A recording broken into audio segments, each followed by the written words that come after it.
मला वाटतं शरद पवार साहेबांचे बूट चाटणाऱ्यांनी सर्वप्रथम अडाणींच्या विरोधात हा मोर्चा काढलाय, त्याची परवानगी घेतली होती का याचा खुलासा त्या ठिकाणी करावा। एकीकडे पवारांचे बूट चाटायचेत आणि अडाणींचे आणि पवारांचे संबंध माहीत आहेत आणि दुसऱ्या बाजूला मोर्चा काढायचा ही दुटप्पी भूमिका त्या ठिकाणी आहे। दुसरं त्या ठिकाणी TDR FSIचे हिशोब हे उद्धव ठाकरेंना चांगले कळतात, त्याच्यामुळं भारतीय जनता पार्टी असे कधी हिशोब बिल्डर कॉन्ट्रॅक्टर TDR FSI या गोष्टी संबंधित नाहीत। उद्धव ठाकरे मातोश्रीचा त्याचा अभ्यास आहे आणि म्हणून अदानी भेटले नाहीत, ते भेटण्यासाठी केविलवाणी धडपड, परंतु अदानींनी यांना महत्त्व दिल्याचं वाटत नाही। दुसरा माझा उद्धव ठाकरेंना जाहीर सवाल आहे की धीरज साहू जे काँग्रेसचे खासदार आहेत झारखंडचे, त्यांच्या घरात कोट्यवधीची कॅश सापडली, त्याच्यावर तुमचं तोंड कुणी बंद केलंय का तोंड शिवलंय? एका बाजूला देवेंद्रजींच्या नावानं ठणठणाट करायचा, भारतीय जनता पार्टीच्या नावानं त्या ठिकाणी ठणठणाट करायचा आणि एवढा मोठा कॅश त्या ठिकाणी एका ठिकाणी सापडल्यानंतर तो केवळ काँग्रेसचा खासदार आहे आणि मग काँग्रेसची आपल्याला चाटुगिरी करायची आहे, काँग्रेसच्या बरोबर आपल्याला साटेलोटा आहे, भविष्यात लढायचं आहे, म्हणजे किती चापलुसी। त्याच्यामुळे तुमच्या अशा प्रकारच्या मोर्चाच्या माध्यमातून भूमिका याच्या मागे काय दडलंय लोकांना कळतं आणि तुमची भ्रष्टाचाराच्या विरोधची भूमिका ही त्या ठिकाणी किती तकलादू आहे हे यातनं या ठिकाणी दिसून येतं।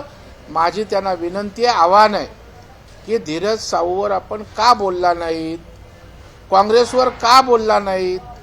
काँग्रेस आज पाठराखण त्यांची करते, तुम्ही पाठराखण करताय, म्हणजे आपण भ्रष्टाचाराला त्या ठिकाणी साथ देताय। त्याच्यामुळं आयत्या नैतिकतेच्या गोष्टी करण्याचा उद्धव ठाकरेंना कुठलाही अधिकार उरत नाही।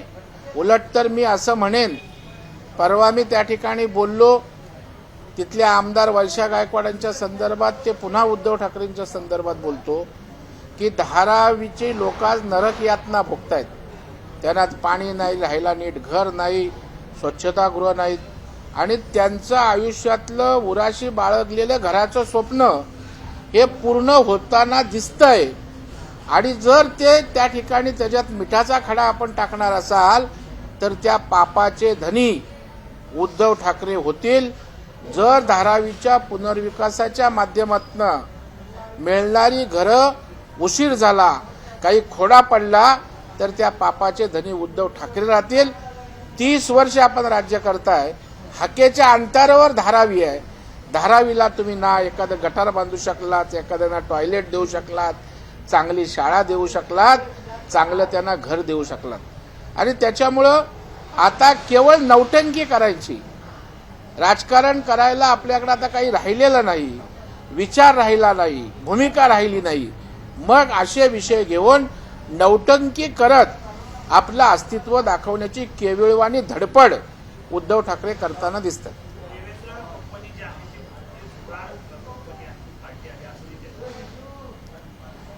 आता उद्धव ठाकरे काय आहेत हे त्या ठिकाणी महाराष्ट्रातील जनतेला माहीत आहे। आता खरं म्हणजे त्यांच्याविषयी बोलायचं तर तोंडात आमच्या वाकडं तिकडे येतं, परंतु आम्ही शेवटी भारतीय जनता पार्टीची लोक आहोत, सुसंस्कृत आहोत, नाहीतर त्यांचा लॉंग फॉर्म काय आहे ते मी सांगितलं असतं।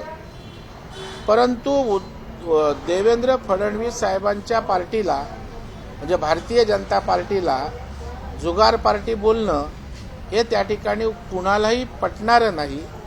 उद्धव ठाकरेंनी आपल्या अकलेचे दिवाले त्या ठिकाणी काढू नयेत, कारण भारतीय जनता पार्टी हा एक सुसंस्कृत पक्ष आहे। चुकीचं घडल्यावर काय करतात हे नवाब मलिकच्या प्रकरणावरून दाखवून दिले, म्हणजे सत्तेचीही पर्वा न करता जर देशद्रोही असेल आणि अनैतिकतेचं अधिष्ठान असेल तर आम्ही तडजोड करत नाही, हे एकदा नाही अनेकदा भारतीय जनता पार्टीने दाखवून दिलंय। त्याच्यामुळे जुगार पार्टी बोलणं म्हणजे उद्धव ठाकरेच्या पोटात देवेंद्रजींची मळमळ 24 तास जी चालू असते, जो पोटशूळ असतो, जो द्वेष मत्सर जे काय ओतप्रेत भरलेलं असतं ते रोज उलट्याच्या माध्यमातून बाहेर येत असतं. त्यातली ही एक उलटी आहे. धारावीचा जर तुम्हाला विकास करायचा असेल तर धारावी प्रकल्पामध्ये पोलिसांना आणि गिरणी कामगारांना घरं द्या, असं देखील उद्धव ठाकरे म्हणतात. तुम्ही 2.5 वर्ष त्या ठिकाणी सत्तेत होतात. तुम्ही त्यांच्याविषयी, गिरणी कामगारांच्या विषयी काय आस्था होती, पोलिसांच्या विषयी काय आस्था होती हे त्यांनाही माहीत आहे. आणि देवेंद्रजींनी पोलिसांच्या घरांसाठी घेतलेली भूमिका, टिला रोड असेल, वरळी असेल किंवा ज्या ज्या पोलीस वसाहती आहेत त्यांना त्या ठिकाणी माहीत आहे पोलिसांसाठी कशा प्रकारे योजना ते करतायत. गिरणी कामगारांच्या बाबतीत आपल्या माहितीसाठी तत्कालीन पृथ्वीराज चव्हाणांनी घरं दिली, परंतु त्या घरांना पैसे उपलब्ध होत नव्हते. त्यावेळेला देवेंद्रजींनी मला सांगून आम्ही 7 ते 8 हजार गिरणी कामगारांना पैसे त्या ठिकाणी कमी व्याजदरात मिळवून दिले. ते घरात राहायला गेले. गिरणी कामगारांना आत्ता शिंदे साहेबांचं, फडणवीस साहेबांचं सरकार आल्यानंतर आपण हजारो लोकांना पुन्हा चाव्या दिल्या, पुन्हा घरांची उपलब्धता केली.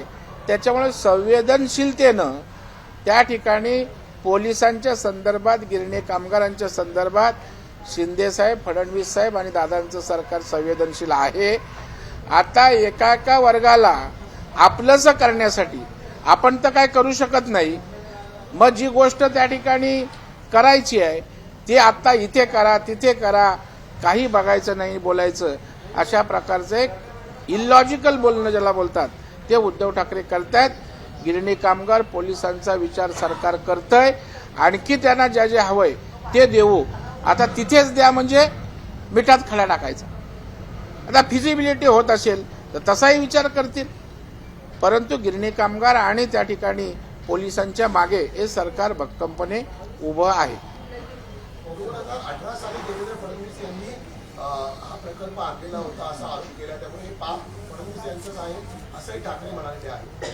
आपण बघाल जे टेंडर झालं त्याच्या अटी शर्ती ज्या सगळ्या कुणी केल्या त्या उद्धव ठाकरेंच्या सरकारने केला, त्यांच्या मार्गदर्शनाखाली दिलं. आता उद्धव ठाकरे सांगून कोण पापी होत नाही. त्याने आपल्या पापाचे घडे भरले म्हणून आज ही अवस्था झाले. आता तरी बाळासाहेबांनी जे पुण्य कमवलं होतं, जे गेलं ते कमवण्यासाठी थोडं प्रामाणिकपणे खरं बोलून राजकारण करावं अशी त्यांना विनंती आहे. टीडीआर घोटाळ्यावरून आरोप प्रत्यारोप चालले. काल देवेंद्र फडणवीस यांनी उद्धव ठाकरेंवर आरोप केला, आज उद्धव ठाकरे पुन्हा कोणाचा आरोप करतात की या गेल्या 4 वर्षामध्ये दोघेही जर मुख्यमंत्री होते नेमकी चूक कोणाची होती? आपण बघाल 5 वर्षाची देवेंद्रजींची कारकीर्द आपण काढा, माझा डिबेट करायला तयार आहे. आणि 2.5 वर्षाची महाराष्ट्रातल्या इतिहासातली काळी कुट्ट कारकीर्द म्हणून उद्धव ठाकरेंची कारकीर्द त्या ठिकाणी पाहता येईल. करायचं काहीच नाही, नुसता बोलघेवडेपणा, टोमणे मारायचेत, राणा भीमदेवी थाटात मोठी मोठी भाषणं करायची, इशारा द्यायचे. ग्राउंडवर सर्वसामान्यांसाठी उद्धव ठाकरेंनी काहीच केलेलं नाही. देवेंद्रजींनी शेकडो गोष्टी केलेल्या मी त्या ठिकाणी सांगेन. फक्त आग लावायची, परिस्थितीचा फायदा घेऊन त्या ठिकाणी आपली पोळी भाजता येते काय तव्यावर असा प्रयत्न करणारा नेता म्हणून उद्धव ठाकरेकडे आपल्याला बघता येईल. पण जर 2018 साली हा फडणवीसांनी निर्णय घेतलेला होता, 2.5 वर्ष स्वतः उद्धव ठाकरे मुख्यमंत्री होते, आज ते मोर्चा काढतायत, त्यांच्या हातून प्रकल्प रद्द करता आला असता त्याच वेळी. मात्र आज ते अशा प्रकारे करून धारावीकरांचं नुकसान होतं तुम्हाला वाटत नाही? मला वाटतं तेच मी आपल्याला म्हणलो की ते धारावीकरांचं जर नुकसान झालं तर त्या पापाचा धनी उद्धव ठाकरे असेल. त्यांना आता जे धारावीकरांचा विकास जर झाला तर एक मेसेज जाईल, आशिया खंडामध्ये ही मोठी झोपडपट्टी हा आपला अभिमान नव्हता तर आपल्याला लाजिरवाणी गोष्ट होती. आणि तिथेच आता मोठी जर धारावीकरांसाठी विकास वसाहत उभी राहिली तर भाजपचं नाव होईल, सरकारचं नाव होईल. ही मळमळ त्यांची आहे. धारावीकरांच्या घराचं त्यांना पडलेलं नाही. विकास झाला तर आम्ही का करू शकलो नाही, लोकांना काय उत्तर द्यायचं, ही खरी त्यांना विवंचनाची चिंता आहे.